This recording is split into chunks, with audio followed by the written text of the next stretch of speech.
So today, what we're going to do is start 50 true stories of daring men of God.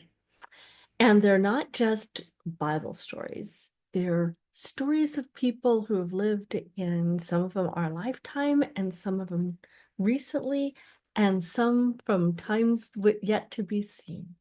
So, Brave Heroes and Bold Defenders by Shirley Ray Raymond. Let's start with the introduction.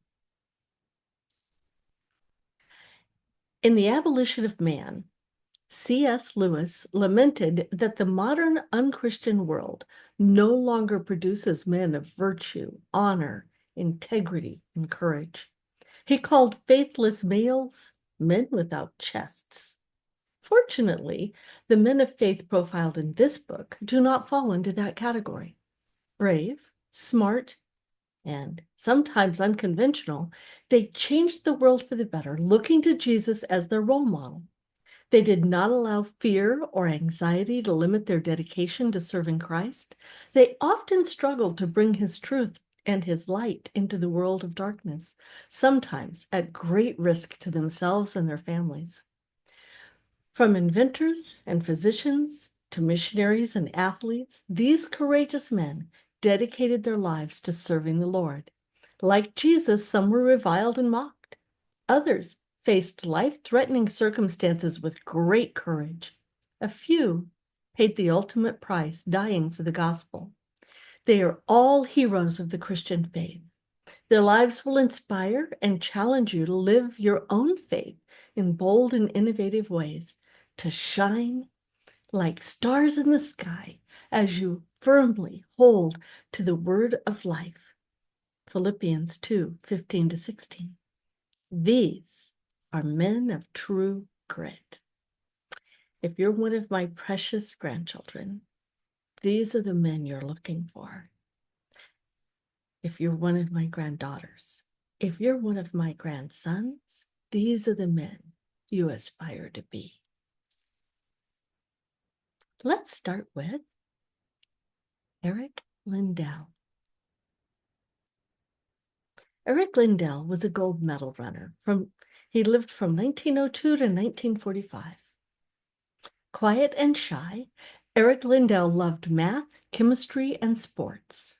At age 16, he astonished everyone at his Scottish boarding school when he took first place in 3 track and field events. Eric was born in China to Scottish missionaries. He grew up loving the Lord. When he entered the University of Edinburgh, he had joined the track team, earning his nickname as the Flying Scotsman because of his speed. As his fame grew, Eric had opportunities to address large crowds, and he always mentioned his faith in Christ. At age 22, Eric earned a place on the British Olympic team to compete in the 100-meter race in the 1924 Paris Games. However, when he learned the race would take place on Sunday, the Lord's Day, he refused to run. His decision angered the Olympic Committee. When Eric offered to run the 400-meter race on Monday, few expected him to win. Eric thrilled his fans by winning the gold medal and setting a new world record. His stunning victory is portrayed in the Academy Award-winning film Chariots of Fire. Eric returned to China as a missionary, met his wife Florence, and had 3 daughters. In 1937, Japan declared war on China. Eric moved his family to Canada and then returned alone to China. Captured by the Japanese, Eric joyfully ministered to his fellow prisoners. When selected to participate in a prisoner exchange, Eric allowed a pregnant woman to take his place. He died from a brain tumor 5 months before the Allies liberated the camp, and the world mourned him. Eric Liddell is our first hero.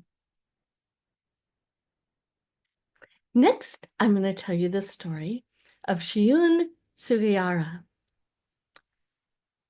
He was a Holocaust hero from 1900 to 1986 is when he lived. Sugihara was born in Japan. His father, a physician, wanted Shiyun to follow in his footsteps. Shiyun had other plans. At age 19, he received a foreign ministry scholarship and traveled to China to learn Russian and German. During this time, he was baptized into the Russian Orthodox Church.